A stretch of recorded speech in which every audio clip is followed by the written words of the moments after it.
So let's dive into a really important question today. When you get that feeling, that gut instinct, that sense of direction you might even call prophetic, where is it actually coming from? We're about to dig into a pretty surprising answer. I mean, this is the million-dollar question for anyone trying to live by faith, isn't it? You get this powerful feeling, this sense that you know what to do, but then that little bit of doubt creeps in. Is this really God, or is this just me wanting what I want? That's exactly the problem we're going to unpack today. The material we're looking at suggests that these kinds of prophetic feelings can actually come from three totally different places: the devil, the Holy Spirit, and the one we tend to forget about, our own human spirit. And it's that third source, our own human spirit, that we're going to zero in on. Why? Well, because it's the trickiest one. It's so subtle. It can feel so much like the real deal that it's incredibly easy to get off track if we're not careful. To really get our heads around this, we've got to jump into the book of Ezekiel, chapter 14 to be exact. This passage is really the key to unlocking why sometimes we hear exactly what we want to hear instead of what God is actually trying to tell us. And here it is, the core of the idea.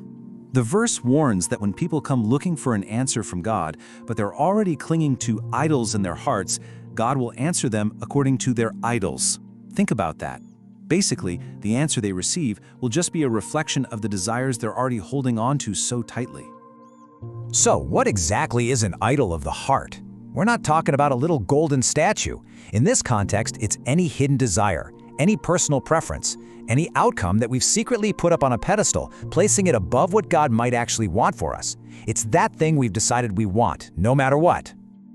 And this is where the danger lies. When your mind is already made up, when your heart is fixed on one thing, that powerful desire can literally generate a message from your own spirit that feels just like it's from God.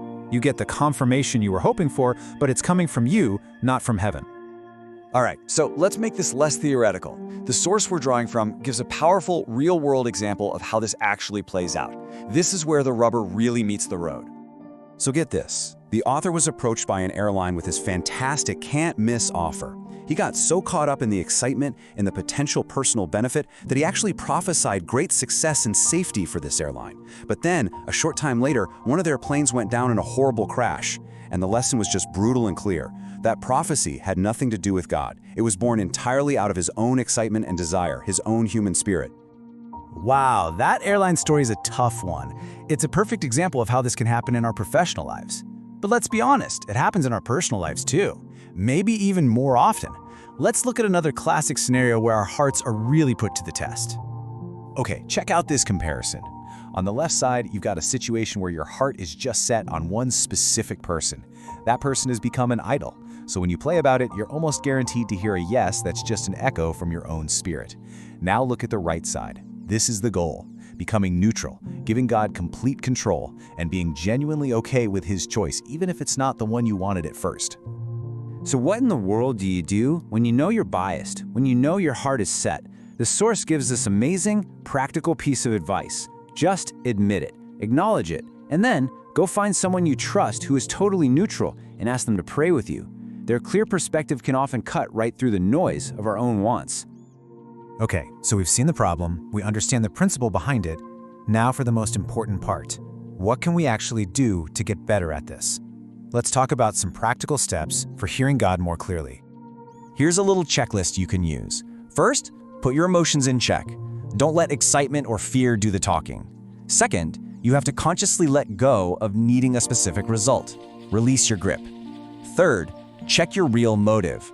Are you truly asking for guidance? Or are you just looking for a rubber stamp on what you already decided? And finally, the long game. Training your spirit over time to always submit to God's will. And really, it all comes down to this. It's not just a mental exercise. It's a matter of the heart. It's about having the humility to pray something like this, to ask God to show you your own blind spots, to help you see those hidden idols you might not even know are there. So I'll leave you with this question to chew on. As you go about your day, your week, making all kinds of decisions, big and small, what hidden hopes, what deep-seated preferences, what idols might be quietly in the driver's seat, shaping your world more than you realize?